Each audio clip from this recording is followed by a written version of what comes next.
Welcome to Trusted Tech Presents, the Microsoft Playbook. Today we're talking to Jason Liu, who actually manages our support program, and we're talking about some of the changes that have recently happened, or I guess are upcoming in Microsoft support offering. Jason, what's changing with Microsoft support? Tipper, yeah. Happy to be here. There's a lot changing. So Microsoft themselves, they've always been having this, conceived notion that they're going to be making changes, and they finally bit the bullet. They're really going to be making these changes that's going to be affecting the partnership program globally. And what does that mean for you? What does that mean for all the customers out there, everyone who transacts Microsoft, which is, I'd probably say, the majority of the world. And happy to kind of talk about how that's going to happen and what's going to go through with that. I guess give me sort of an overview of the shifts that are coming. Yeah, so when it comes to the partnership program, what they're really doing is they're upping the requirements that they will have for people to be a Microsoft partner, right? They're really trying to make this a more exclusive club, and they're really increasing the needs for their partners to be the best partner to their clients, right? Why does it need to be more exclusive? They're really focusing on the proactiveness of making sure that their customers who purchase, their product is really using it to the best of their ability. And so having partners really be elevated to the best type of partnership and the best type of people and the best type of organizations is going to help them feel confident that they can help their customers, right? At the end of the day, they really want to make sure that they have customers that are using their products and really driving that forward and having, more better types of engagements, productivity, so on and so forth. You can't just be any geek off the street. I mean, you could, but you gotta be a super geek, I guess you'd have to call it. So how much do I have to sell to be one of these partners? Like what level do I have to be? There's a lot to it, but we'll be really concise here, right? We'll go high level. There's really three main ways that you can become a partner with Microsoft. You can be direct bill, you can be a distributor, or you can be indirect reseller. So for us as TrustedTech, we're a direct reseller of Microsoft. And so for us, they actually went from a whopping $300,000 in revenue a year on licensing to now $1 million. So they 3x the requirements for that.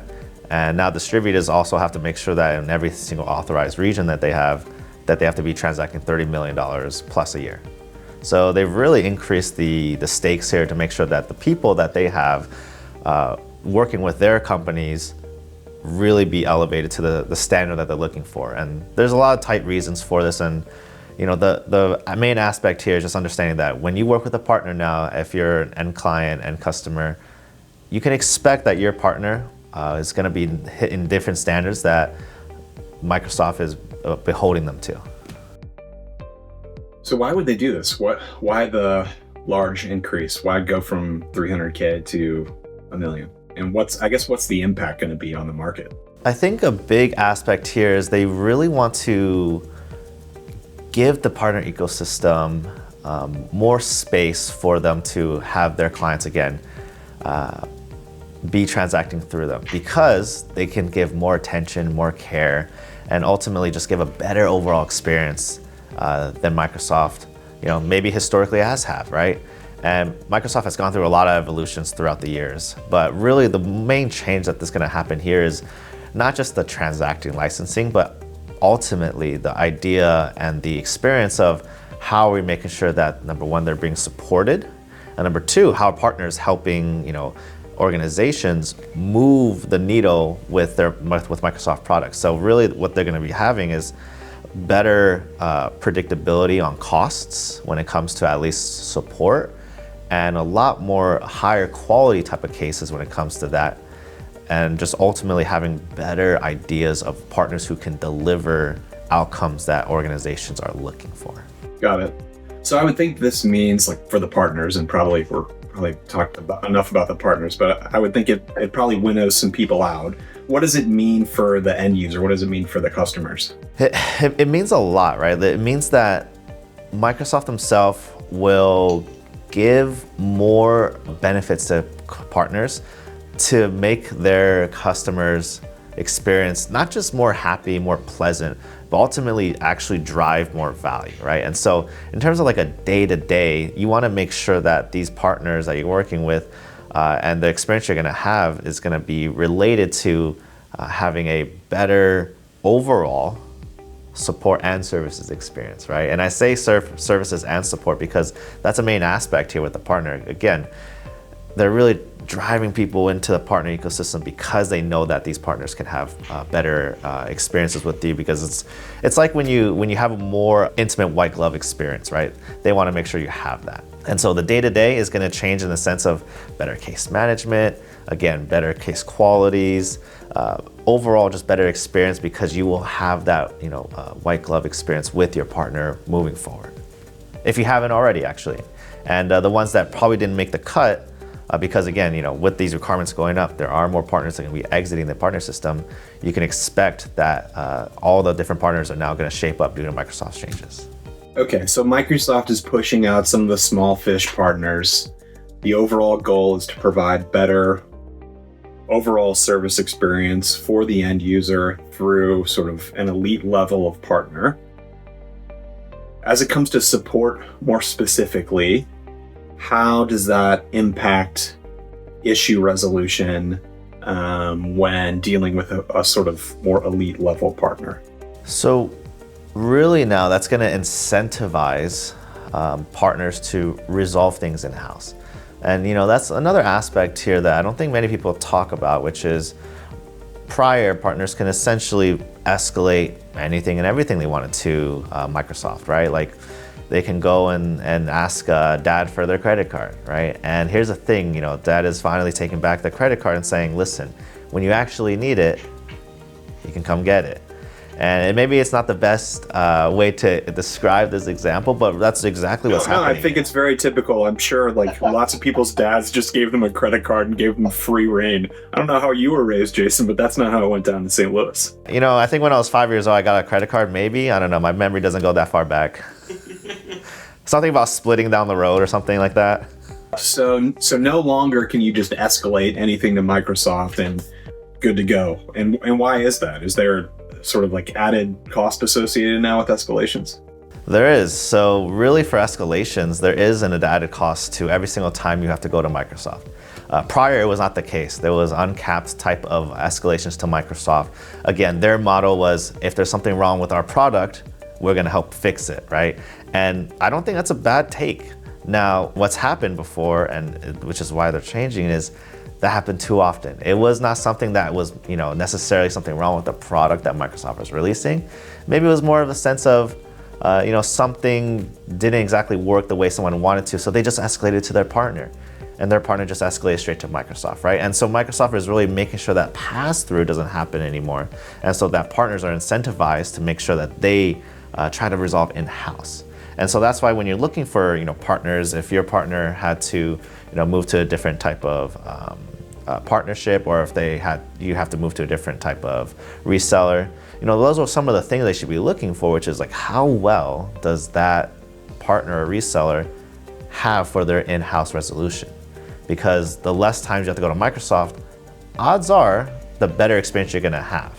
Got it. So if I'm moving partners, say this fall, one of the key questions that I need to ask is, what is your in-house resolution rate? And then how do you account for tickets that do need to be escalated, and what are those costs like for me?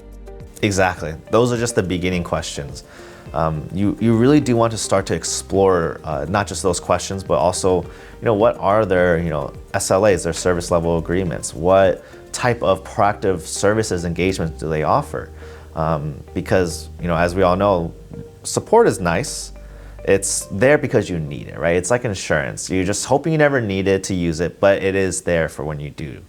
And so that is one way to be able to ensure that you have a good partner. But a great partner will make sure that they have proactive type of engagements with you as an organization, and really drive conversations towards what you as an organization is looking to move towards, how secure you are, different types of engagements and different types of roadmaps are you guys having to make sure that you guys as an organization, again, is moving in the right direction, partnering with the right people, and ultimately having the right trusted advisor to help you work through the different types of problems and everyday issues that you may have.